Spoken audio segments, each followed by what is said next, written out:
Hello and welcome to another episode of Baka Breakdown with your hosts Troy and Jason. The show where we take scenes that we find really interesting and we tear them apart, disassemble them, and see what's inside. This week we're going to be taking a closer look at a scene from that time I got reincarnated as a slime. And as always, there's going to be spoilers. This week we're digging into this anime. Unfortunately, it's a bit generic.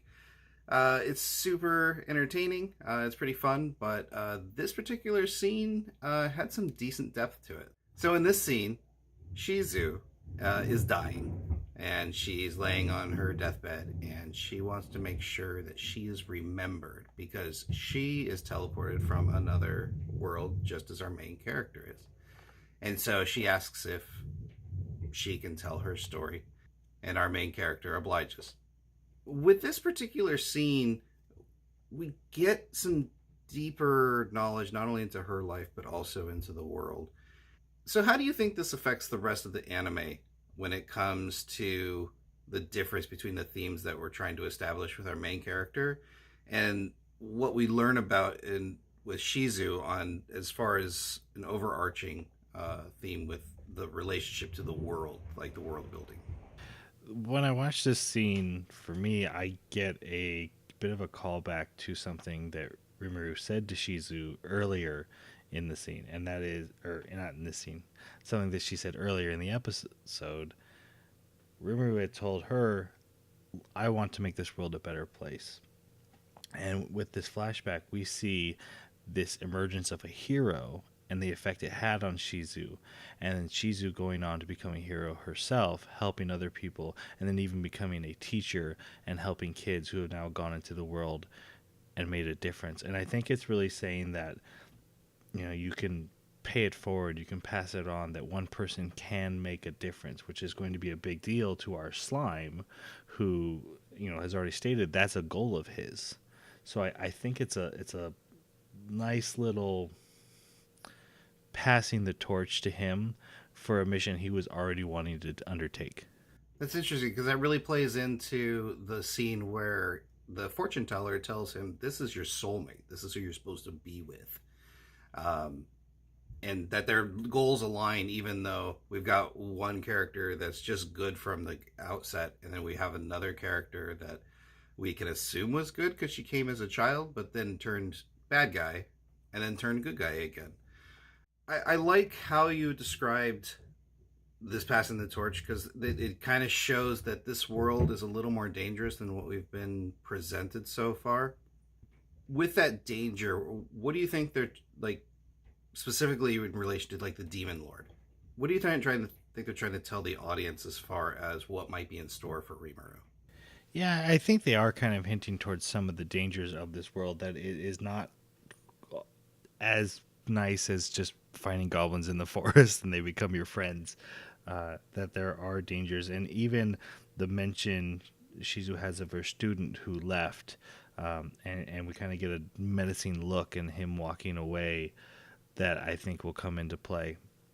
And then just knowing her tragic history with that demon lord, and that he's out there, and if he's willing to do this with a child and he's still out there doing whatever he wants to be doing, that there's definitely work ahead of them, dangers ahead of them, and which I think Rimuru needs. So I really like the way they animated a lot of the flashbacks. Some of them kind of had a grainy feel to them almost, but then uh, they were darker in tone. Kind of gave you that vibe of darkness. And then we get this scene of her friend that finds what honestly looks like an Eevee. Uh, and it's bright, it's colorful, and then they go into the castle, and then it's not. Uh, I I really appreciated how the tone of this particular scene set the mood for the bad guys. That this wasn't a great place that we've been introduced to so far. Yeah, one of the visuals that I really love from this scene is that the way Shizu keeps a hand on her mask the whole time. And this mask is going to serve as a symbolic purpose, kind of into what I had mentioned earlier about passing the torch. This mask really is kind of the symbol of that, whereas it was what the hero wore and passed on to Shizu, and shortly she's just going to pass it on to Rimuru, and the way she keeps one hand on it, she at this moment she is still a hero of this world, and she's still grasping onto that.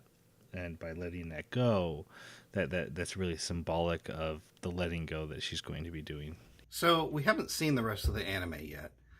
What do you think the mask is going to play into later on? Because we know that it suppresses magical energy as far as it leaking out of you. But it doesn't seem to have too much other effect on Rimuru. It was specifically designed, well, not designed for her, but when she puts it on, it helps her suppress Ifrit from going out of control. I was wondering, do you think that we're going to get more about the mask as we go later on? Yeah, I think that the symbol of it will continue on. I also think that it will connect Rimuru to her past in a way that other characters will recognize it. I do think the hero that is mentioned in these flashbacks has a part to play in our story. I think the child that left has a big part to play. I mean, he's in the OP of the anime, so I'm assuming he's got a part to play. And even with Leon, I actually thought the mask was going to actually mess with Rimuru's powers, but it just hides his power level. But yeah, I think there's a lot of foreshadowing here of things that are coming, and I think it also kind of is foreshadowing the theme of the whole anime, of that one person can make a difference in the world by starting that knocking over the dominoes and passing of these torches. What about, so at the end of this, her telling the story, she asks Rimuru, hey, will you eat me? Let me, basically be with you for eternity. How big a part do you think him being able to take her form is going to play later on? Do you think that's going to be a big pivotal moment, especially as he comes to Leon? Yeah, I do. I think, again, just like the mask, I think it's going to make some characters angry, and I think it'll make some characters on their guard, and it'll be interesting to see how it plays out for sure. Yeah, I really appreciated this scene. It definitely showed us, because up until this point, it's been pretty happy-go-lucky. It's everything's kind of gone Rimuru's way, and her experience kind of shows the darker side of what this world might have to offer. So, like we said, we're in the middle of watching. That time I was reincarnated as a slime. I have no idea if I got that one right again. But we're currently watching episodes 14 through 25 in our normal anime podcast. Again, come take a look. If you enjoyed this discussion, please feel free to leave a comment below. Let us know what kind of scene you would like us to deconstruct, and we can discuss that further.